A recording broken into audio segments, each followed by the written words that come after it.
Thank you, Senator, and thank you, Mr. Chairman. My name is Ian Corby. I'm the Executive Director of the Age Verification Providers Association, and I'm based here in Ashbourne in Derbyshire in the United Kingdom. So first of all, my apologies for not being there due to the short notice for this hearing, not least because I've enjoyed some fantastic skiing in your city. So we're the global trade body for specialist providers. We have 25 members, about a third of them are based in the United States, but most of them will operate in the USA.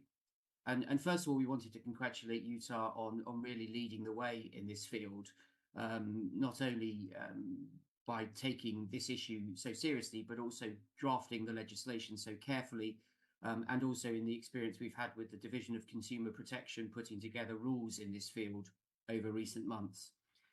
The essence of age verification is proving your age to a social media platform without giving away your identity. So privacy is at the very heart of our industry, and it's why we were started in the first place. And the way we achieve that is by, instead of you providing your identity documents directly to those social media platforms, you use one of our independent third parties as a trusted intermediary who will check your age and then destroy any personal data so that there's no record maintained and nothing is at risk of being hacked, and then say simply yes or no to social media sites as to whether you're old enough for the relevant regulations. So age verification tends to be starting with a particular date of birth from a document or a database, whereas age, perhaps facial age estimation or voice print age estimation, and the best in class there is accurate to within a year and a half. And that entire process can take place on your computer or on your smartphone without your image or your voice ever leaving your control. So some people prefer that as even more privacy protecting. I'm also the technical author of the Institute of Electrical and Electronic Engineers Standard on Age Verification 2089.1. And I sit on the working group for the International Standards Group Organization's Standard 27566 in the same area. So there are already global standards that the division could refer to as it wishes to set up the regulations to enforce this bill. So the bill doesn't actually therefore require you to upload your passport or driver's license to a social media platform. And instead you use our members who are guided by principles of privacy by design and data minimization.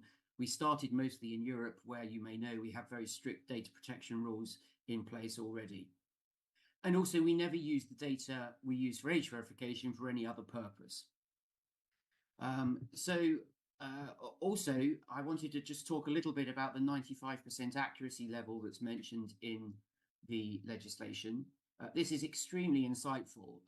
No system is perfect, and if you even just consider how well we check people going into a bar, you don't expect the door staff to ever be 100% accurate. So 95% we think is a very good compromise, and it's the sort of age result that you expect if you were to use perhaps age estimation, where you set the test age a little bit above the actual age of, say, 18. You might set the age at 21 or 23. And by doing so, you'd know with perhaps 99% certainty that anybody who appeared to look over 21 or 23 was definitely over 18. We call that a buffer age, and it's just a technique to make sure that we can deliver to that level of accuracy.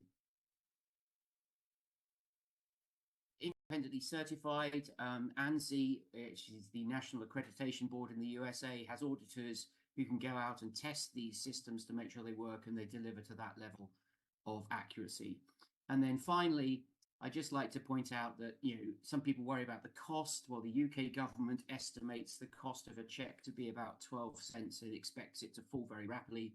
They worry about the convenience. Well, we're developing this in the interoperability, so you can prove your age to one platform and then reuse that same check on other platforms without the user needing to repeat the process.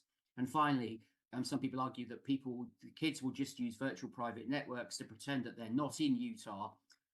But the reality is that the laws do not make any kind of exception for smart kids who use VPNs. And those sites will still need to make sure they apply this age assurance to protect children on social media in your state.